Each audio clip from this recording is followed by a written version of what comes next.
Gente, boa noite a todos. Boa noite. Que Jesus nos abençoe, nos ilumine. É sempre um prazer, uma alegria, sempre que falamos do Evangelho de Jesus. Mas, além do Evangelho de hoje, eu vou contar a minha, como realmente começou a minha trajetória espírita. Prometo a vocês que não vai demorar muito. Só que Pereira esqueceu de um pequeno detalhe quando ele falou do nosso grupo lá em João Pessoa, que tudo começava na casa dele. Ele morava na casa lá em João Pessoa, aqui no primeiro andar, e as reuniões realmente começaram exatamente com ele. Eu queria agradecer aqui de antemão pelo convite que ele nos fez, de Pereira. É sempre uma alegria de estar nessa cidade. Por que eu digo isso?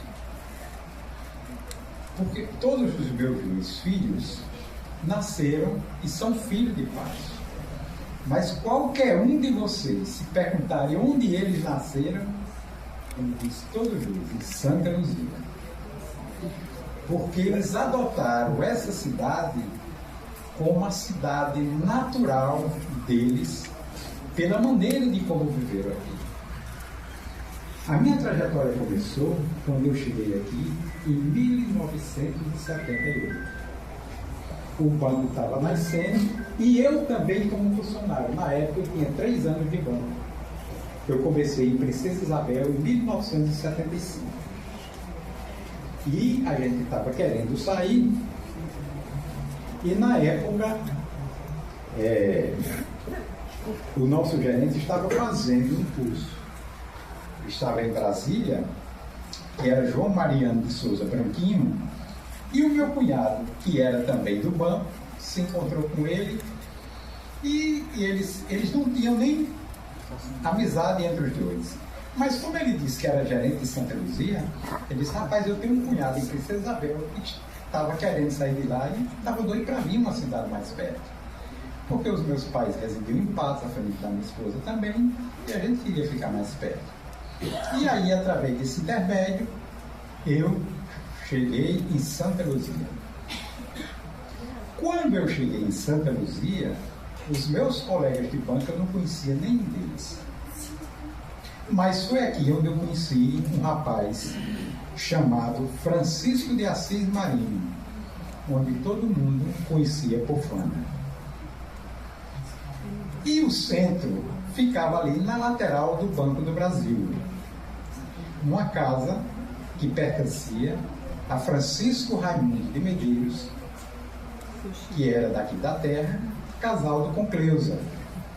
Os dois moravam em Campina Grande e disponibilizavam essa casa onde funcionava o Centro Espírita desde 1974. Chico, ao longo do tempo, tornou-se nossos amigos, Cleusa também. Quando íamos, algumas vezes parávamos em Campina para visitar, além de funcionário do INSS. Ele tinha uma farmácia lá no 40, em Campina Grande, onde também funcionava o Centro Espírita, de onde ele fazia parte. E certa vez ele chamou Eufantes e disse, Fanda, enquanto você quiser e eu for vivo, e a minha esposa também, essa casa é de vocês. Jamais eu vou pedir para coisa nenhuma. E lá a gente não tinha nenhuma despesa, porque até a água e a luz ele pagava. A limpeza, tudo feito por lá. Mas, quando eu cheguei aqui e vi aquela criatura, e certa vez eu conversando com ele, ele me dizia que era espírita. E eu fui perguntando algumas coisas e ele me respondendo. E ele disse, olha, se você realmente quer conhecer, eu disse, queria. Ele disse, aí me convidou para ir no centro e daí para frente. Disse, olha, você precisa, eu não vou lhe dizer o que é a doutrina espírita. Você precisa ler para conhecer. Por quê? Eu tinha a formação católica ao longo do tempo, e depois eu vim descobrir isso numa comunicação lá em João Pessoa, para você ver, depois foi que eu entendi, através dessa comunicação, da minha tendência religiosa. Porque quando eu cheguei lá, eu jamais tive a pretensão de ter mediunidade. E durante o tempo todinho que eu passei em Santa Luzia, nada indicava que eu seria médium. E num determinado momento, eu comecei a escrever. Comecei a escrever, no início algo que eu não entendia de jeito nenhum, mas de repente eu recebi uma mensagem em que a criatura que escreveu através de mim datava do ano de 1876. E naquela oportunidade, ela me revelava que eu tinha sido um sacerdote lá na França, que na época pertencia à Espanha, na cidade de Nice. Aí foi quando eu comecei a entender e a compreender todo o meu envolvimento religioso. Teve uma grande época lá em Patos, que hoje eu não teria filhos, e eu queria ir para o convento, eu queria ser frade na época, e por N coisas que a vida nos prepara, eu não consegui ir para o convento. Aí fiz o concurso do banco, me tornei bancário, fui para a Princesa e depois aqui. Então, nessas idas e vindas, o grande responsável por estar aqui hoje com vocês é o nosso querido amigo, irmão e amigo, depois se tornou um grande amigo nosso, assim como Pereira e tantos outros que passaram aqui por essa casa, me tornar espírita. Jamais renego a minha fé anterior. Fui formado da Igreja Católica, devo a ela grande parte do meu caráter, que desde pequeno eu frequentava a igreja, aos ensinamentos da Igreja Católica. Mas depois, com a continuidade e vendo os ensinamentos espíritas, eu aprendi que Deus é o fim e que a encarnação é o meio. E eu entendi também que muitas vezes nós nos tornamos católicos porque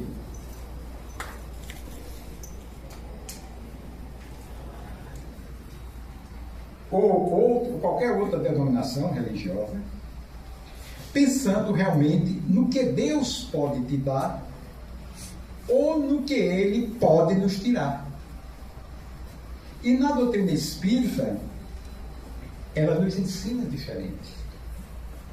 A encarnação, o viver é o meio, Deus é o fim.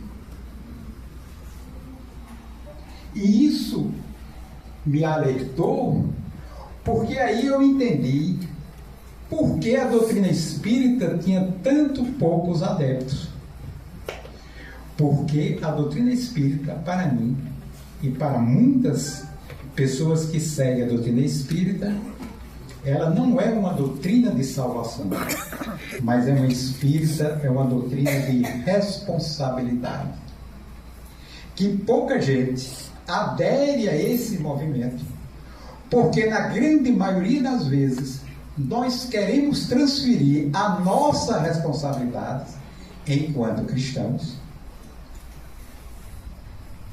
para Deus, quando a responsabilidade é nossa. Então Deus, nesse caso, ele se torna um fim e não um meio. Na doutrina espírita é diferente. Ele é o fim e a terra é que é o meio, onde nós nos movimentamos.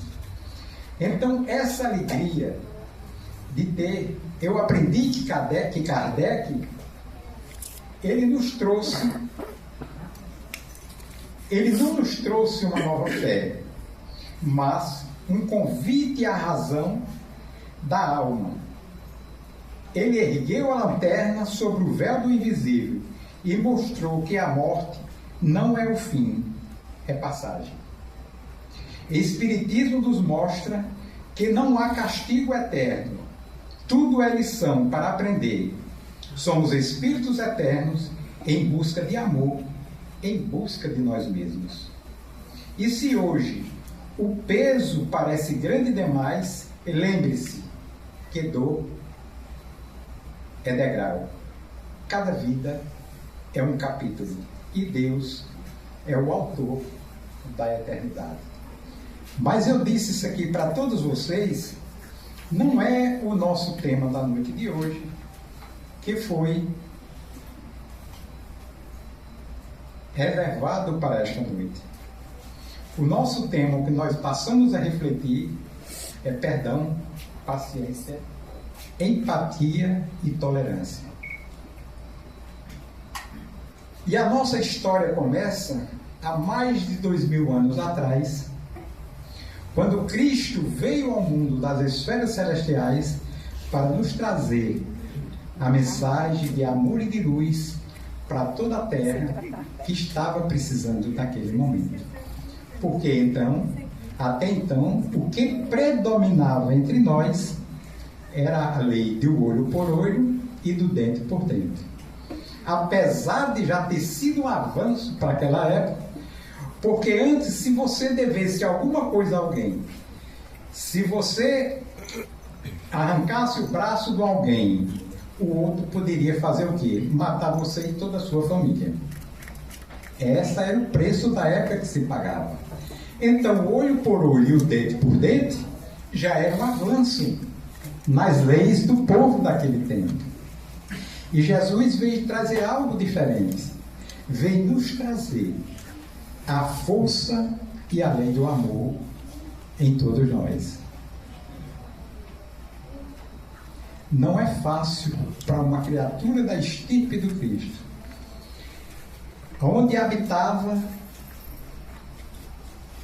a corte celestial de todos os anjos, reencarnar na terra, num ambiente de provas e expiações, para trazer uma mensagem tão bela, tão importante para a humanidade. Aí vocês me perguntariam, e por que ele não mandou o mensageiro fazer isso? Porque só ele teria a capacidade realmente de fazer. Ele é o nosso guia espiritual. Ele foi um dos articuladores e construtores do nosso planeta. Tem momentos que a gente não pode determinar criaturas para assumir o nosso lugar e levar determinadas coisas. É isso aí em todo momento. Na minha empresa onde eu trabalhava, tinha momentos que só o chefe maior da agência que poderia resolver. É que ele tinha a responsabilidade e o gabarito. No nosso país tem determinadas coisas que só o chefe maior do executivo é capaz de levar. Porque ele é o mandatário maior da nação. E muitas vezes só ele mesmo pode resolver. E até foi o Cristo que veio à Terra até nós, nos trazer e viver a mensagem sublime do amor. Eu me lembro de uma passagem que tem interessante na Bíblia, quando a mãe a esposa de Zebedeu, queria que um ficasse uma à esquerda e outra à direita. E Jesus disse, olha, eles vão beber o cálice que eu vou beber? Ela disse, não pode fazer isso perfeitamente. Ele disse, não, mas entre sentar à minha esquerda e à minha direita está a vontade do meu Pai, que está nos céus. Então o Cristo era essa criatura, essa infinita bondade que veio à Terra nos mostrar. Mas essa história todos nós conhecemos. Todos nós conhecemos essa história. E o que nós queríamos trazer para você na noite de hoje seria contar, e que Humberto de Campos nos traz com tanta beleza e alegria, determinadas criaturas que conviveram, nos traz essas reportagens, que foi o momento em que Cristo, entre a crucificação e o que aconteceu, até ele retornar ao plano espiritual novamente. Coisas que a Bíblia, que a história realmente não tem esse dado. Hoje, com a beleza da doutrina espírita entre nós, é que nos traz. Se não fosse ela, pouco se saberia o que Cristo fez nesses momentos, entre a crucificação e o seu retorno para o mundo espiritual. Então, a nossa história começa quando Jesus esteve aqui entre nós. A gente sabe da grande transformação que ele fez isso em muitos corações, especialmente aquelas criaturas como Pedro, como Paulo e como Maria Madalena. E esses exemplos seguimos hoje para que a gente possa continuar com esse espírito de transformação ao longo da vida. Porque normalmente, quando a gente olha para essas figuras, principalmente aquelas figuras do cristianismo mais longínquo de nós e mais perto do Cristo, logo depois da sua crucificação, a gente vê que são criaturas realmente que transformaram. E esses exemplos nos servem até hoje, especialmente quando nós vemos as obras de Emmanuel, sobretudo Ave Cristo e Paulo de Tarso, onde traz as histórias realmente dos primeiros cristãos. São considerados por muitos a era de ouro do cristianismo, que foi a época dos grandes sacrifícios que essas pessoas passaram para nos trazer e a nossa mensagem para que hoje nós obtivemos a respeito. Mas a nossa história começa com uma figura bem interessante do Evangelho de Jesus, que era a figura de Judas. Não sei se vocês se lembram. E quando da última ceia, quando Cristo se reuniu com os apóstolos para participar da última ceia, que era a festa da Páscoa, e o Cristo, sabendo que já estava aproximando o momento de ser crucificado, e poucas pessoas sabem que o Cristo era um dos grandes amigos de Judas e vice-versa. A gente sempre acha que Judas foi sempre aquele apóstolo que viveu recatado. De jeito nenhum. Judas, normalmente, era aquela criatura que era como se fosse um tesoureiro hoje. Era a pessoa que organizava, era quem comprava os alimentos e tal, era Judas. Tudo era com ele. Então, apesar da grande importância de todos os apóstolos, Judas era para Cristo aquela criatura. Como Cristo já sabia de antemão o que iria acontecer, é como aquele filho que nos dá mais trabalho, então é o que merece mais atenção da gente. Às vezes os irmãos até questionam, mas você gosta mais de fulano do que de mim. Não é verdade. É aquela criatura que merece mais atenção, que você está mais perto, que você abraça com mais carinho, para que aquela criatura não se perca ao longo do caminho da existência. E as mães são mestras em fazer isso. Mais na frente a gente vai ter uma história aqui que eu vou trazer para vocês, que você vai ver da importância de realmente ser pai. E Jesus, quando ele, ao longo da sua trajetória, do momento em que ele vai para a crucificação, a gente vê no caminho, no trajeto que ele faz, até chegar ao momento da crucificação, ele fala muito pouco, sempre aquela criatura serena, que a gente olhava para o olhar do Cristo, as criaturas que olhavam para Jesus, sabia da serenidade, do amor que ele transbordava quando ele olhava e consolava aquelas criaturas. Eu me lembro de uma passagem bem interessante do Evangelho, quando aquelas mulheres chorando por ver aquele sofrimento, e ele diz: não chorem por mim, mas pelos seus filhos, porque ele sabia do que estava por vir, das perseguições que aconteceria principalmente no reinado de Nero.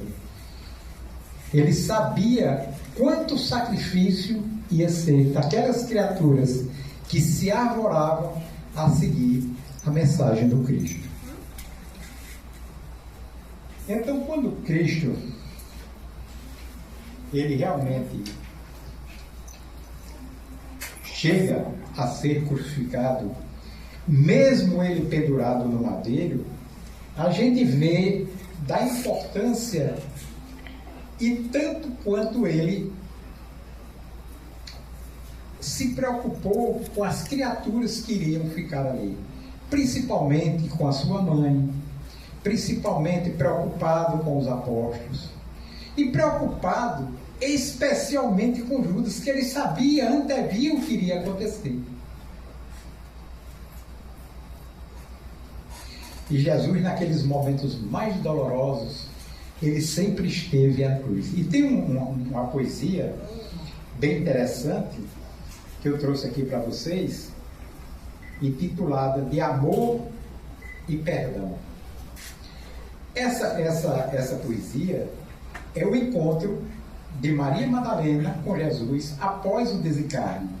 É esse aqui que Maria Dolores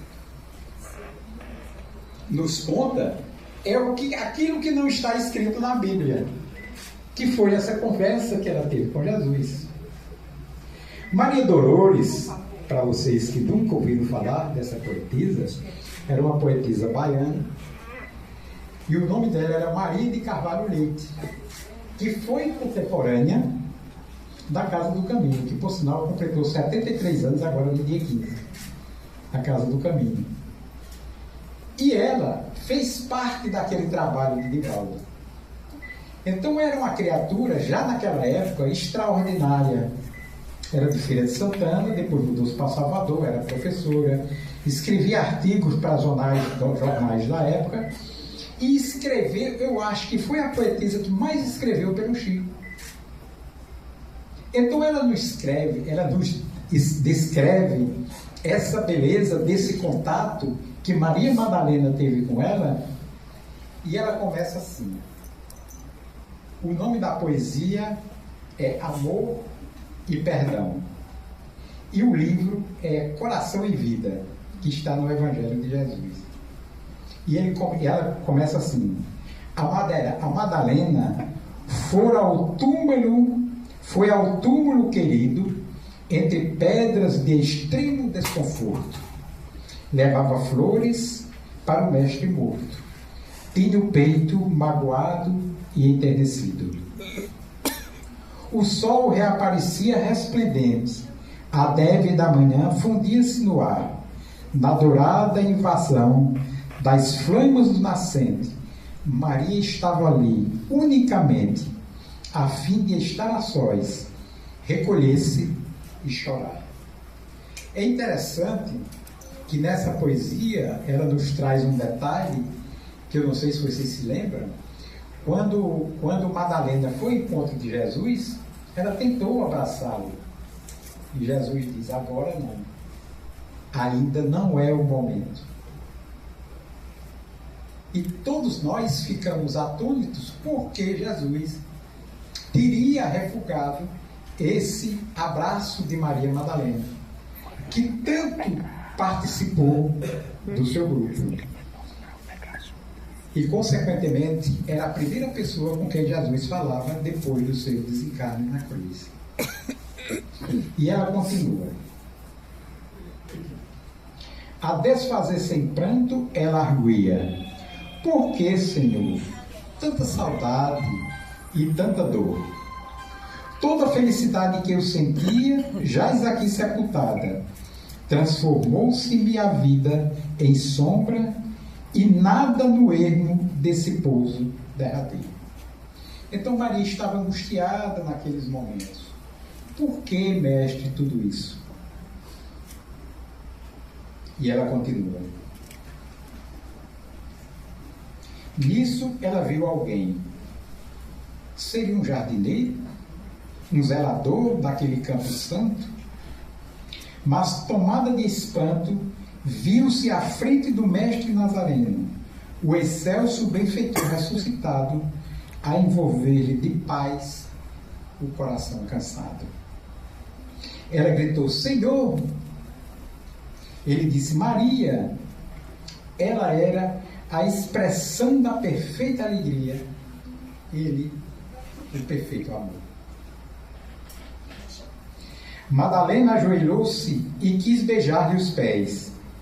Maria, por quem és? explicou-se Jesus: não me toques, porquanto não te esperávamos aqui neste recanto, e ainda não fui ao Pai revestir-me de luz.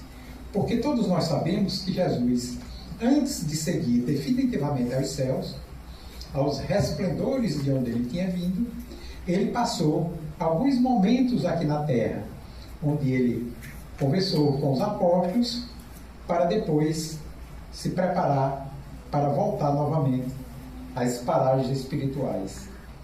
Maria, surpreendida, indagou em seguida: Senhor, onde estiveste? Em que jardim celeste encontraste o descanso necessário? Que vem de Deus, nos dons da paz completa. Perdoa-me, Senhor, a pergunta indiscreta. Dói-me, porém,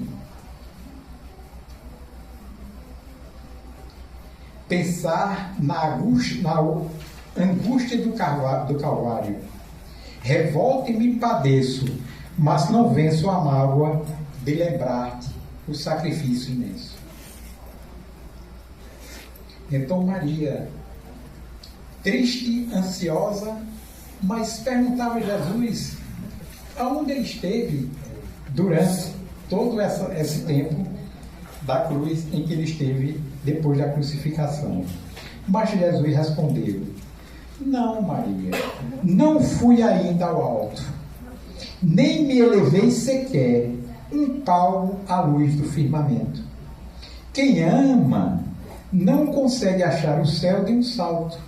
Ao invés de subir aos altos resplendores, desci, mas desci muito aos reinos inferiores.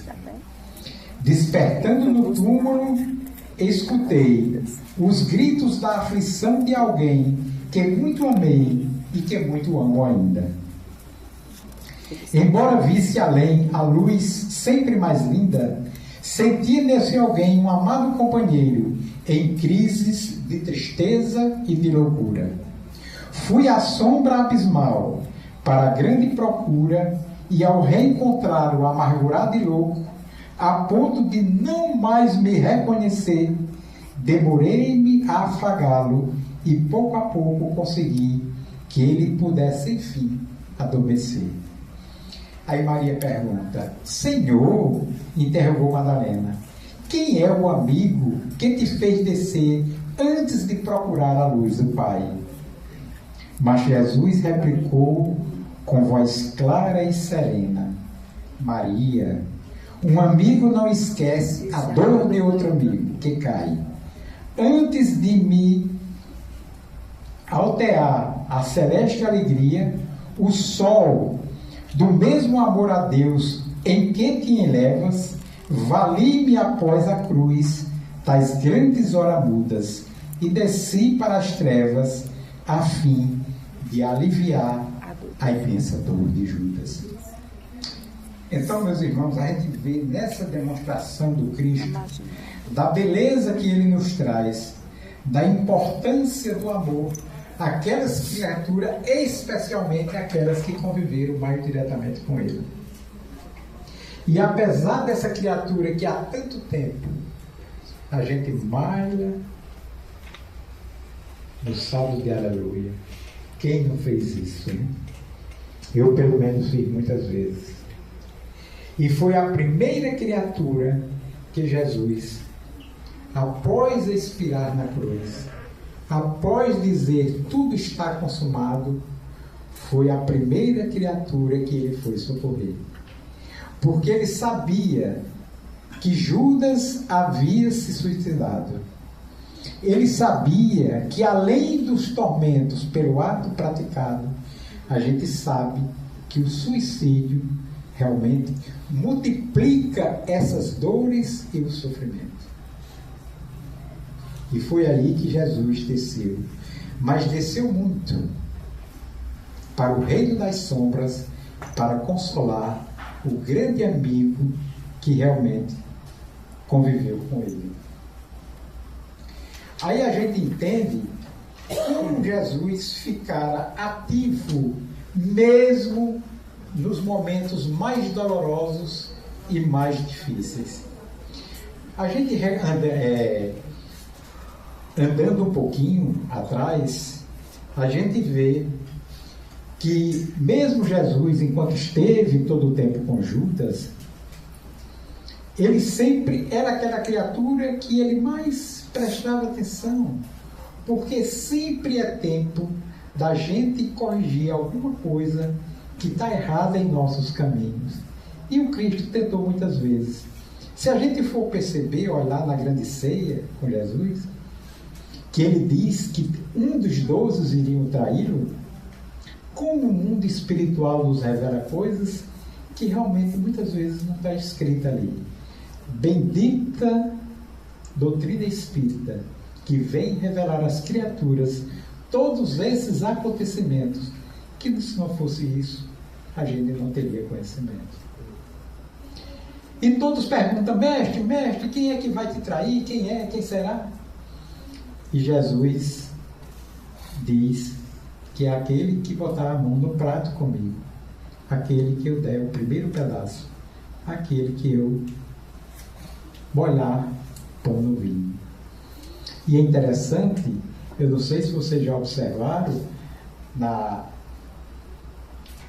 pintura da última ceia, aquele apóstolo que está recostado sobre o ombro do Cristo é Judas. Interessante que quando ele diz que é ele o que há de trair, só ele escutou. Os outros nenhum escutaram. E ainda diz mais: o que tem de fazer, faze-o depressa. Porque Judas já estava totalmente envolvido por as criaturas das sombras, já empurrando aquela criatura, porque sabia o mais fraco daquele grupo. E aí a gente sabe o que aconteceu. Entregou os sacerdotes, vieram depois os sacerdotes a polícia do templo, né? Mas tem algo que o mundo espiritual nos revela que a gente não sabe realmente, só sabe realmente por que o mundo nos traz, principalmente Humberto de Campos, que nos revela. Quando Judas chega no Jardim das Oliveiras para denunciar o Cristo, com todo aquele aparato atrás de Jesus, a Bíblia nos conta que Judas dá um abraço e beija, e que Jesus diz a seguinte frase: com um beijo entregas o Filho do Homem. Mas não foi só isso. Quando Judas vem para dar o abraço, nos revela o mundo espiritual, que Jesus pergunta naquele momento: amigo, a que vens? E Judas, na hora, lhe dá um beijo no rosto, e ele diz: com um beijo entregas o Filho do Homem. E daí Jesus é preso, e aí a história a gente já conhece. E tem algo muito interessante, que é exatamente quando Jesus está no momento da sua crucificação. E quando Jesus está na sua crucificação, nos conta Humberto de Campos,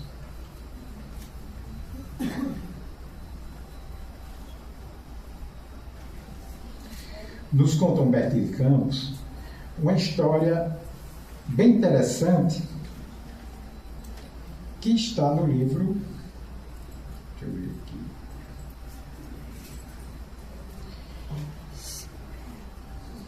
é chamado O Anjo Solitário. Então, quando Jesus está nos últimos estertores da morte e começa o sofrimento maior do seu corpo, na cruz, pendurado, e Humberto de Campos nos traz a notícia que o mundo espiritual estava todo ali ao lado do Mestre. Os anjos celestiais estavam consolando, fortalecendo as suas feridas, entendeu? E Jesus, mesmo crucificado, a gente sabe que ele disse alguma coisa, apesar de muito sereno e muito tranquilo, esperando o momento, mas ele diz a Maria: eis aí o teu filho, eis aí a tua mãe. Fala com o ladrão que está crucificado à sua esquerda. E mesmo ali preocupado com todos os repórteres, como ia ser o trabalho daqui para frente, sem ele? Como estaria Judas no mundo espiritual que acabava de se enforcar? E aí foi quando desceu o grande anjo solitário. E diz Humberto de Campos, diz que fez como uma ponte entre um lado e outro de luz, e desce essa criatura. Faz uma reverência ao Cristo nos seus pés e encosta o seu rosto no rosto do Cristo. E de repente esse anjo vai, some, desaparece e vai célere. E Humberto de Campos diz, nos conta, que naquele momento Jesus determina aquele anjo que vá socorrer Judas, que ele acabara de se suicidar. Você veja quão grande é a preocupação do Cristo. Jamais ele pensou dele de jeito nenhum, mas pensara naqueles que todo momento esteve junto com ele. E muito depois também, a gente vê que Jesus, depois de muito tempo que já estava no mundo espiritual, em que sua mãe também desencarna, e é recebida no mundo, e todos nós, qualquer que seja a religião ou não, deveremos ter a reverência que essa criatura tem no mundo espiritual, que é Maria, sua mãe. Foi recebida como a rainha dos anjos quando ela desencarna. E Jesus também incube essa criatura que depois, mais tarde, a gente vê, através da obra de André Luiz, o grande trabalho que essa criatura tem no mundo espiritual. E é narrada também por Maria Dolores, intitulado Retrato de Mãe. Esse está no livro Momentos de Ouro, e também foi escrita por Maria Dolores.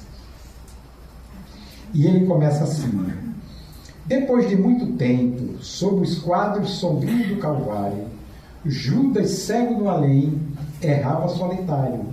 Era triste a paisagem, o céu era nevoento. Cansado de remorso e sofrimento, sentara-se a chorar. Nisso, nobre mulher de planos superiores, nimbadas de celestes esplendores, que ele não conseguia divisar, chegava e afagava a cabeça do infeliz. Em seguida, num tom de carinho profundo, quase que em oração, ela diz: meu filho, por que choras? E ele responde: acaso não sabeis? Replica o interpelado, claramente agressivo. Sou um morto-vivo, matei-me e novamente estou de pé, sem consolo, sem lar, sem amor e sem fé. Não ouviste falar de Judas, o traidor? Sou eu que aniquilei a vida do Senhor. A princípio julguei poder fazer o rei, mas apenas lhe impus sacrifício, martírio, sangue e cruz. E em flagelo e aflição, eis que minha vida agora se reduz. Afastai-vos de mim. Deixai-me padecer deste inferno sem fim. Nada me pergunteis. Retirai-vos, Senhora.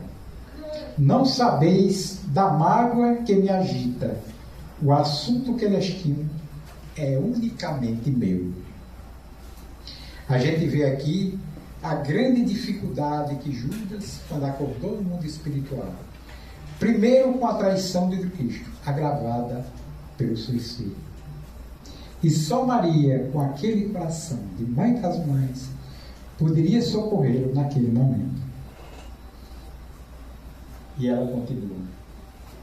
No entanto, a dama calma respondeu: meu filho, sei que sofres, sei que lutas, sei a dor que causa o remorso que escutas. Venho apenas falar-te, acrescentou serena. A bondade de Deus jamais condena. Venho por mãe a ti, buscando um filho amado. Sofre com paciência a dor e a prova. terás em breve uma assistência nova. A reencarnação abençoada de todas aquelas criaturas que, de uma maneira ou de outra, retornam à pátria espiritual e depois voltam à Terra para novos momentos das suas existências, mostrando a todos nós da misericórdia divina para com todos os seus filhos. Cada um de nós temos novas oportunidades de aqui estar para corrigir os nossos caminhos e seguir em frente na direção do alto. E ela continua. Não te sintas sozinho ou desprezado. Aí Judas interrompeu e bradou, rude e pasmo: Mãe, não me venhais aqui com mentira e sarcasmo. Depois de me enforcar num galho de figueira, para acordar na dor, sem mais poder fugir a vida inteira, fui procurar consolo e força de viver ao pé da pobre mãe que me forjara ao ser. Ela me viu chorando e escutou meus lamentos, mas teve medo dos meus sofrimentos, expulsou-me e a esconjuros, chamou-me monstro por sinal, disse que era unicamente o espírito do mal, intimidou-me a terrível retrocesso, mandando que apressasse o meu regresso para a zona infernal, de onde por certo eu vinha. Ah, detesto lembrar a horrível mãe que eu tinha. Não me faleis de mães, não me faleis de amor, sou apenas um monstro sofredor. Ainda assim, disse a dama docemente, por mais recuses, não me altero. Amo-te, meu filho, amo-te e quero ver-te de novo a vida, maravilhosamente revestida de paz, luz, de fé e elevação. Virás comigo à terra. Perderás pouco a pouco o ânimo violento. Terás o coração nas águas de bendito esquecimento, numa existência de esperança. Levar-te-ei comigo a remansoso abrigo, dar-te-ei outra mãe. Pensa e descansa. Então a promessa de uma vida nova, numa nova reencarnação, para que ele pudesse resgatar tudo aquilo que ele padecera na época de Jesus. Sabemos hoje, por notícias, que a última reencarnação, a última reabilitação, deu-se na França, no papel de Joana d'Arc, que foi queimada viva por amor ao Mestre. Mais tarde, nosso amigo Humberto de Campos reencontrou-lo lá em Jerusalém, já no mundo espiritual, já totalmente recuperado daquele ato que ele tinha feito com Jesus e com a sua própria vida. Uma criatura totalmente recuperada. E hoje em dia, continuemos ainda a malhar do mesmo jeito.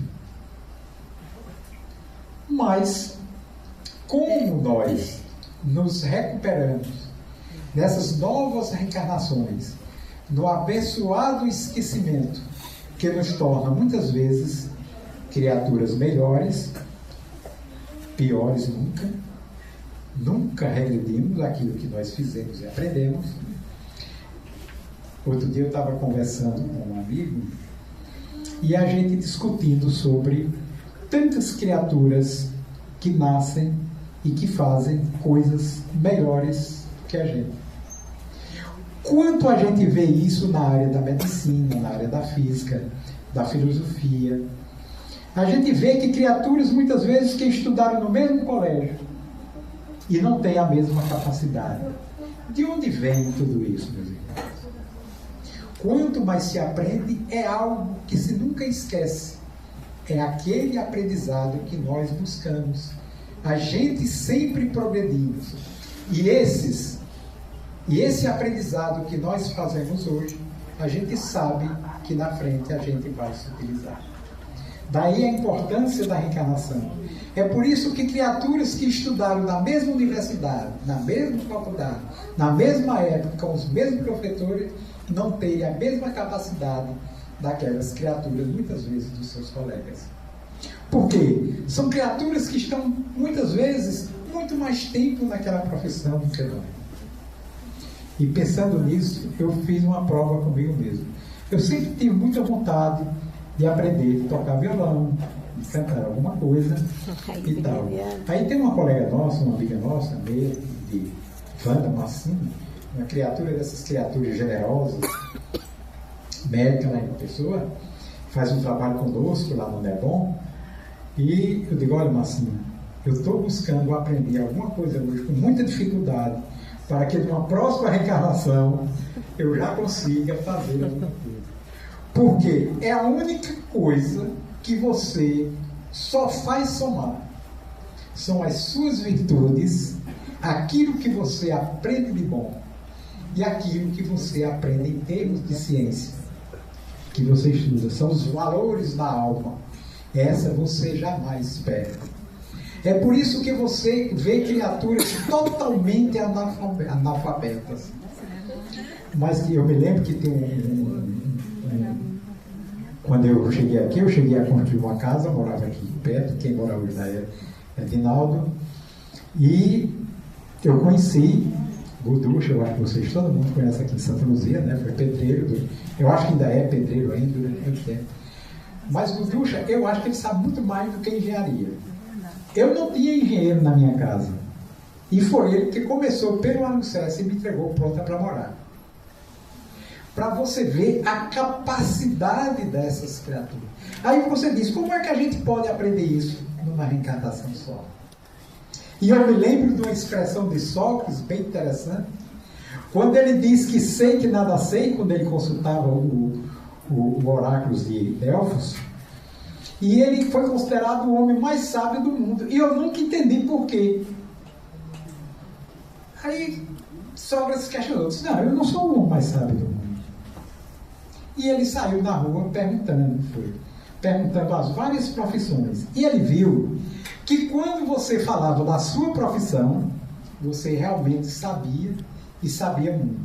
Mas quando você se arvorava a dizer alguma coisa que fosse fora da sua área de atuação, aí você viria que aquela criatura sabia muito pouco.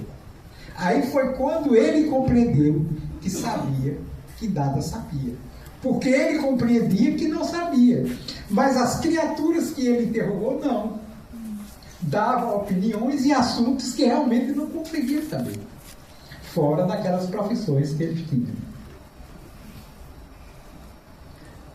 Eu me lembro de outra passagem bem interessante, falando lá do linguagem do Cristo e do amor. Estou já terminando, viu, gente? E ele chegava, na primeira vez que ele visitou Jerusalém, e ficou na porta do templo sentado. Isso também está lá no livro dele, de Humberto de Campos, chamado Boa Nova. E chega o sacerdote do templo e pergunta, o sacerdote Hanak, depois se saberia que ele foi muito importante na crucificação do Cristo.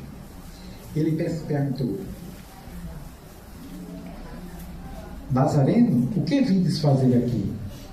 E ele diz, implantar o reino de Deus no coração dos homens. E é isto que eu falei de vocês logo no princípio. É desse momento que nós estamos falando. E que nós somos esses continuadores que os cristãos fizeram nos primeiros tempos para a gente ter a responsabilidade de continuar, mesmo que modestamente, mas continuando esse trabalho. Certa vez, Haroldo Dutra, fazendo uma palestra, disse algo bastante interessante. Diz, todos nós somos capazes de contar a quantidade de sementes que você tem numa fruta, mesmo que seja graviola. Semente pequenininha e tem bastante. Mas todos nós somos capazes de contar. Mas o que você não sabe é que cada semente daquela vai se tornar frutos. E hoje eu vejo aqui, olhando para esta casa, que nós tivemos oportunidades de fazer, e eu me lembro quando nós construímos aqui, e fomos obrigados a construir uma personalidade jurídica para poder Fanda doar o terreno que era dele para começar a construção do centro. E eu disse, Fanda, como é que a gente vai saber? Não tem nada, não tem material, não tem dinheiro, não tem nada. Eu disse, não, mas vamos começar. Aí começamos, eu e ele, a gente bancando a mão de obra, e vocês sabem, quem conhece Fanda sabe, que ele não pede nada, absolutamente a ninguém. E nunca faltou material para a gente construir essa casa, até ficar praticamente do jeito que está hoje, com algumas remodelações para melhores. Então, quando a gente começa o trabalho, gente, aparece ajuda, entendeu? Não precisa nem pedir. Quantas criaturas foram que nos ajudaram a construção? Que muitas vezes a gente não sabia que não, mandaram milha de tijolo, mandaram não sei quantas telhas. Quem não se lembra de Severino Bola, que foi aqui todo, entendeu? Nos ajudou com parte da coberta. Menininho, cunhado de Fanda, nos ajudou com a telha. E tantos outros que de repente chegavam aqui para contribuir sem nunca a gente pedir um prego a ninguém. A única coisa que nós resolvemos, eu e ele, naquele momento, foi bancarmos a mão de obra e nada mais. Até chegarmos ao final. Para você ver como é importante o trabalho, como é importante. Eu jamais fiquei surpreso quando eu entrei hoje aqui nessa casa e vi da beleza, da grandeza que está o trabalho. Jamais eu poderia imaginar que 30 anos depois eu voltaria aqui para ver realmente esse fruto multiplicado por aqueles que continuaram e vieram depois da gente. Seu Serafo, Dona Leninha, Belezinha, entendeu? Foram as criaturas que estavam conosco naquela época. 7 pessoas, 3 ainda continuam aqui, fazendo esse trabalho em outros lugares, em outras paradas. Núcleo de Estudos Espíritas Boa Nova, é o nosso centro lá em João Pessoa, que começava na Casa de Pereira e hoje continuamos o nosso trabalho. Nós não temos o trabalho das feirinhas fraternas, mas temos trabalhos de fisioterapeutas, de médicos, de psicólogos, que a nossa casa oferta. Para vocês verem a importância desse trabalho multiplicado por muitos que vêm depois da gente. Não estou me vangloriando desse trabalho que eu fiz. Estou apenas mostrando para vocês que o trabalho faz parte de todos nós. Confiança, fé é que nos faz tudo isso. Mas para encerrar, eu trouxe aqui que a gente sabe que quando Cristo esteve na cruz, ele disse que antes ele não teve para o Pai e disse que primeiro ele foi ao centro da terra. E isso a gente fica imaginando, será que isso é verdade dele? Que o Cristo esteve lá, nas ondas infernais, não esse inferno de fogo, que a gente sabe que é diferente. A gente sabe que hoje, esse inferno que a gente chama de fogo, é um inferno que existe por aquelas criaturas, por desequilibradas, que erraram tanto da vida, que plasmam determinadas situações onde eles se verem envolvidos naqueles momentos de sofrimento e de dor. Até que o quê? Até que se faz uma prece, ou que chega o momento do final da sua reparação e eles são realmente recuperados. E aí é onde Maria entra. Maria, essa beleza, essa resplandecente de criatura infinita, mãe de todas as mães, mãe de todos nós, que ela faz um trabalho que nos diz André Luiz, chamado de Legiões dos Filhos de Maria, que é onde ela recolhe todas as criaturas e sofrimentos que já estão no ponto de acolher todos aqueles que se suicidaram aqui na Terra. Então, só uma criatura dessa natureza que podia fazer esse trabalho, de abraçar e de acolher essas criaturas que têm tanto sofrimento, tanta dor, quando chegam no mundo espiritual. Então, só ela, com a sua com seu amor de mãe, com aquele acolhimento, aquele que abraça o filho que pode ser o que for, mas é o meu filho. A gente tem um grupo de pedagogos em pessoa e muitas vezes a gente passa perto de um presídio que tem lá. E a gente vê a fila de mulheres que tem para visitar os seus filhos ou os seus esposos. E os homens, você conta nos dedos. 90% são mulheres que deixam todos os seus da família, com aquelas criaturas que mais erraram aqui na terra, condenado a não sei quantos anos de prisão, mas estão ali, filhos. Toda semana, para abraçar essas criaturas tão queridas, que hoje estão no sofrimento dela. Vão negar aquilo que elas fizeram? De jeito nenhum. Mas estão ali, abraçando, consolando, amparando, para lhe dar forças para que ele continue até o término da sua prece. E é isso que realmente faz as mulheres, especialmente Maria. Por isso devemos ter uma veneração toda especial a este coração que nos auxilia nos momentos mais difíceis, que nos acolhe em momentos de tanta dor, de tanto desequilíbrio, até que podemos retornar ao caminho do bem e se enfileirar na senda do Cristo, para que a gente possa continuar ajudando sempre, sem perguntar, sem dizer nada, só acolher. Quantas vezes criaturas chegam perto de nós? Não, eu queria só aqui estar perto. Eu me lembro que uma vez eu assisti uma entrevista de Giba do Vôlei, e ele disse que resolveu fazer uma visita a Chico Xavier, que está em Uberaba na época. E ele disse que chegando lá, ele disse que aquela criatura, Filmadora não aparece. Eles pedem assim um sentimento de tanta grandeza, que a vontade que ele tinha era de chorar e ficar perto. Não perguntou absolutamente nada ao Cristo, a Chico, mas queria ficar perto dele. E na época ele estava desenvolvendo um trabalho lá com crianças, de vôlei. E o Chico apenas disse: meu filho, continue com o seu trabalho, que esse é a sua meta aqui na Terra. Nunca deixe de fazer, siga em frente. E Giba disse que foi quando ele entrou na atmosfera do Chico, ele nunca sentiu coisa tão bela. Interessante. Outro amigo nosso, Pereira conhece, Stanley Montes Sibérios, um grande músico aqui no Brasil, ele conta essa mesma coisa. E na época ele era ateu, ele não acreditava em nada. Ele disse que quando foi a Uberaba, que chegou perto do Chico, a única coisa que ele sabia era chorar. E chegou, ele olhou para Stanley, que era irmão de Sibério, e disse: até que enfim o nosso amigo reencarnou. Todo mundo sabe que Sibério é a reencarnação de um dos grandes músicos do mundo, né? Está aqui.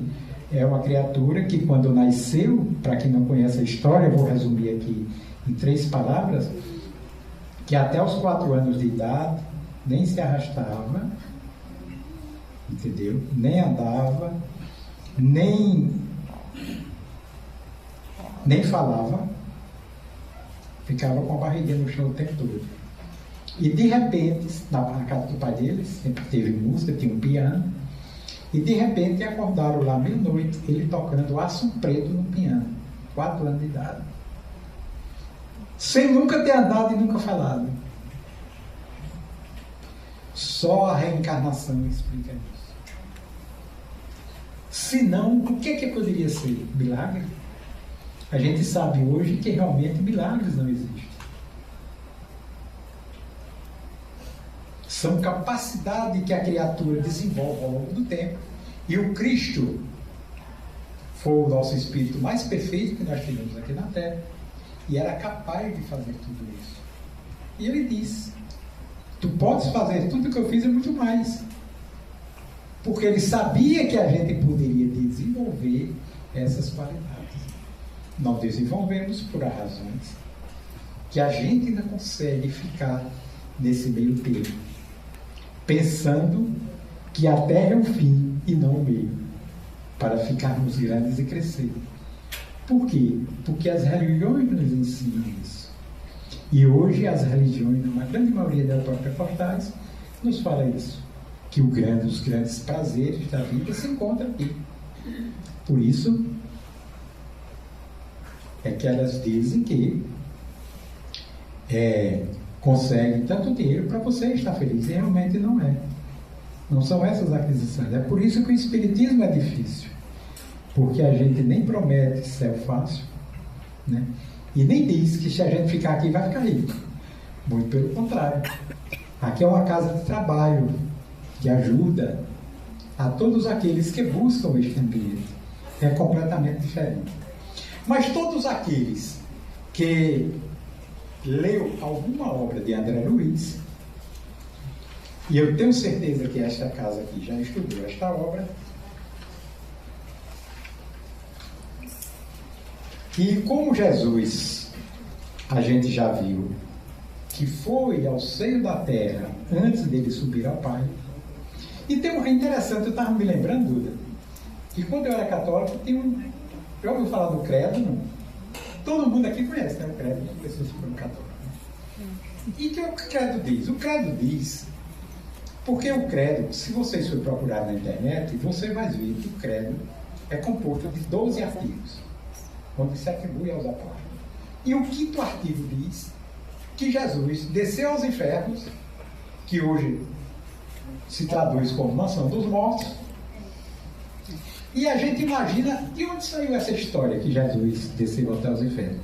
Mas a gente vê nas cartas, na primeira carta de Pedro, né? Pedro nos fala isso, que Jesus foi pregar na mansão dos mortos. A gente vê no Evangelho dizendo que Jesus, como o profeta Jonas, tinha passado 3 dias no ventre de um peixe. Jesus também tinha passado 3 dias no seio da terra.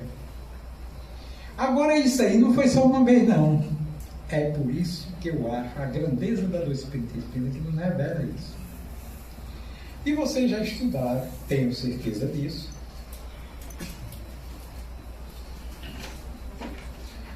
Para a gente encerrar,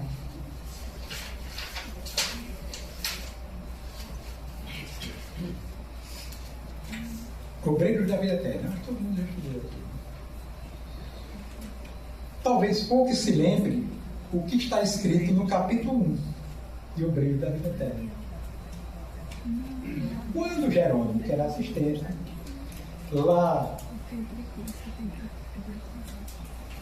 do Templo de Paz, ele estava fazendo uma reunião, organizando a equipe para descer para quê? Para estudar, para ajudar aquelas criaturas que tinham desencarnados e viviam em grande sofrimento naquela região. E que eles iam receber uma criatura que vinha fazer uma palestra no Templo de Paz. E quem era esse rapaz? Era Albano Metelo. E Albano Metelo começa a sua palestra dizendo o seguinte: também, ele já falando para as pessoas que iriam fazer a campanha, também eu tive no outro tempo a obcecação de buscar apressada a montanha. A luz de cima fascinava-me. E rompi todos os laços que me retinham embaixo, incentando dificilmente a minha jornada para cima. A princípio, feri-me nos espinhos pontiagudos da senda. Experimentei atrozes desenganos. Consegui, porém, vencer todos os óbitos imediatos e ganhei jubilosa pequena eminência. Então ele conseguiu amenizar ali todos os defeitos e conseguir subir aqui, tanto ele almejava, que era a luz para o alto. E continua a conversa dele. Em me voltando, todavia, espantou-me a visão terrífica do vale. O sofrimento e a ignorância dominavam em plena treva. Quando ele já tinha subido um pouquinho, igual a gente, até quando a gente acha que conseguiu alguma virtude, isso aí, fica ignorando aquelas criaturas que ainda estão no começo. Aquelas criaturas que ainda não chegaram ao degrau que a gente chegou. E a gente fica todo empavonado. Conseguiu alguma coisinha, já começa a se crescer. Como aquele fariseu, né, orando com o publicano. Eu sou uma criatura e pago o meu dízimo e não sou como este pobre publicano.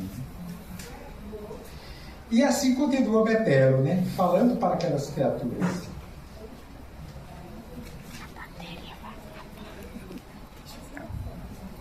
O sofrimento e a ignorância dominavam em plena treva. Desencarnados e encarnados lutavam contra os outros em embate gigantesco, disputando gratificações dos sentidos animalizados. O ódio criava moléstias repugnantes, o egoísmo abafava impulsos nobres, a vaidade operava horrenda cegueira. Cheguei a sentir-me feliz diante da posição que me distanciava de tamanhas angústias. Como ele já tinha adquirido certas virtudes que lhe davam uma distância daquelas criaturas que continuavam embaixo, continuavam no vale. E ele continuou o seu discurso. Cheguei a sentir-me feliz diante da posição que me distanciava de tamanhas angústias. Contudo, quanto mais me vangloriava dentro de mim mesmo, embalado na expectativa de atravessar os mais altos cumes, eis que certa noite notei que o vale represava de fulgente luz. Então ele notou uma luz vinda do alto, naquele vale que ele queria sair de perto, queria se distanciar tanto. O sol misericordioso visitava aquele antro sombrio da dor.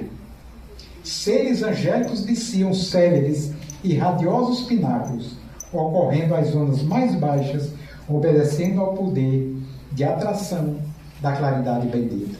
Então, num determinado momento, quando ele se distanciava, subindo ao monte para adquirir a luz, segundo ele, já quase merecedor de tudo isso, eis que ele viu uma luz descendo do alto. Seres angélicos começavam a descer para aqueles vales profundos, de onde ele se distanciava tanto. E ele prossegue. Isso ele falando para aquelas criaturas que iniciam o trabalho de ajuda espiritual naquele ambiente tão difícil e de tanto sofrimento. E ele continuava. O que acontecera? Perguntei ousadamente, interpelando um dos anjos celestiais. Aí o anjo responde: ah, meu amigo, o Senhor Jesus visita hoje os que erram nas trevas do mundo, libertando consciências escravizadas. Nem mais uma palavra. O mensageiro do plano divino não podia conceder mais tempo. Urgia descer para colaborar com o mestre do amor, diminuindo os desastres das quedas morais, amenizando padecimentos, pensando feridas, secando lágrimas, atenuando o mal e, sobretudo, abrindo horizontes novos, a ciência e a religião, de modo a desfazer multimilenária noite da ignorância. Que, além de consolando, mostrando àquelas criaturas ensinamentos novos, para que eles pudessem se recuperar diante da vida. Novamente sozinho, na peregrinação para o alto, reconsiderei a atitude que me fizera impaciente. Em verdade, para onde marchava meu espírito, despreocupado da imensa família humana, junto da qual aurira minhas mais ricas aquisições para a vida imortal? Por que enojar-me entre o vale, se o próprio Jesus, que centrava as aspirações de muitos, trabalhava solícito para que a luz de cima penetrasse as entranhas da terra? E ele se perguntava: por quê? Por que eu também não descer, se o próprio Cristo veio das palácios celestiais para abraçar, para consolar aquelas criaturas que ainda não conseguiu ainda se elevar tão alto? E ele continuava: não praticava eu o crime execrável da usura, olvidando aqueles entre os quais adquiriram o roteiro destinado à minha própria ascensão? Como subir sozinho, organizando um céu exclusivo para minha alma, lastimavelmente abstraído dos valores da cooperação que o mundo me prodigalizava com generosidade e abundância. Detive-me e voltei. Efetivamente, o caminho vertical e purificador da superioridade é a sublime destinação de todos. Da importância que nós vemos nessa palestra de Metello, eu estava me lembrando, quando vinha para cá, do patrono desta casa, Bezerra de Menezes, que deixou as paragens mais belas no mundo espiritual para continuar na terra, auxiliando aqueles que mais precisam em nome do Cristo. Mas é importante que a gente não fique, porque todos nós estamos destinados a ir muito mais alto. Procurar sempre isso, sem desprezar aquelas criaturas que continuam abaixo de nós, auxiliando, ensinando e amparando, porque jamais ninguém cresce sozinho. Todos nós somos auxiliados e damos auxílio. Olhamos para frente para crescer, olhamos para trás para amparar. É essa grandeza que o Cristo colocou em nossos corações, para que a gente prossiga sempre no bem, auxiliando a todas aquelas criaturas que dependem de nós. Somos nós os responsáveis pelo trabalho do amanhã, pelo trabalho do hoje. A gente olha assim para nós mesmos e diz: mas o que é que eu posso oferecer? O teu trabalho, o teu compromisso com a divindade do Cristo, consolando a todos aqueles corações que vocês precisam consolar. Quantos filhos nós temos, carentes e necessitados de amparo e de orientação? Quantos amigos você tem? Você jamais deixa um amigo pelo fato dele pensar diferente e dele ter uma posição diferente daquilo que você ama. É isso que o Cristo e a doutrina espírita vem nos mostrar, que o caminho que a gente deve seguir na Terra é simplesmente um meio da gente atingir a perfeição espiritual. Aprendemos em todos os momentos da nossa existência. Basta que a gente busque o trabalho porque ele existe. Nós é que nos fazemos de cego para passar ali meio escamoteado. Mas sabemos que somos um livro aberto perante a espiritualidade superior. E é por isso que Raul Teixeira nos diz, perguntado certa vez: Raul, você tem medo de morrer? E ele dizia naquele momento: não, eu não tenho medo de morrer, eu tenho vergonha de morrer, porque a gente sabe que a gente pode esconder parte de nós, ou tudo de nós, para todos aqueles que convivem conosco e partilham conosco a nossa trajetória evolutiva, mas jamais da divindade, jamais de Deus, jamais dos espíritos superiores que estão perto de nós e que muitas vezes nos consola, não revelando os nossos defeitos, para não ferir a nossa suscetibilidade, e nos ampara, pegando os nossos braços, para que nos elevemos e continuamos a contribuir com o trabalho do nosso Mestre Jesus. E ele continua: detive-me então e voltei efetivamente. O caminho vertical e purificador da superioridade é a sublime destinação de todos. O cume bafejado de resplendor solar é sempre um desafio benéfico aos que vagueiam sem rumo na planície. O alto polariza naturalmente as supremas esperanças dos que ainda permanecem embaixo. Todavia, medida que penetramos o domínio da altura, imprime-nos na nossa mente e no coração as leis sublimes de fraternidade e misericórdia. Os grandes orientadores da humanidade não mediram a própria grandeza senão pela capacidade de regressar aos círculos da ignorância para exemplificar o amor a sabedoria, a renúncia, o perdão, a paciência, a empatia e a tolerância, que é a nossa reflexão da noite. É por esse motivo que necessitamos temperar todo o impulso de elevação com o sal do entendimento, evitando precipitação nos despenhadeiros do egoísmo e das vaidades fatais. Que nesses tempos tumultuosos de desequilíbrio, que a gente muitas vezes, com a polarização que o mundo caminha hoje, que a gente não despreze os nossos amigos. Os amigos é todos aqueles que transcendem a nossa maneira de ser, aquilo que a gente acredita e aquilo que a gente quer. Jamais se deixa um amigo para trás. Jamais nos deixemos envolver por esses desequilíbrios que a vida nos oferece. Hoje, a grande maioria nos detemos muito do ter em vez do ser. Que a gente aprenda com essa lição de hoje do Cristo, trazida há 2000 anos atrás, esse exemplo de grandeza, de perdão, de alegria e de fraternidade em todos os corações, para que a gente se torne sempre criaturas melhores diante de tudo aquilo que cerca as nossas vidas. Eu gosto sempre de andar de moto. Na Cidade Grande realmente é muito difícil.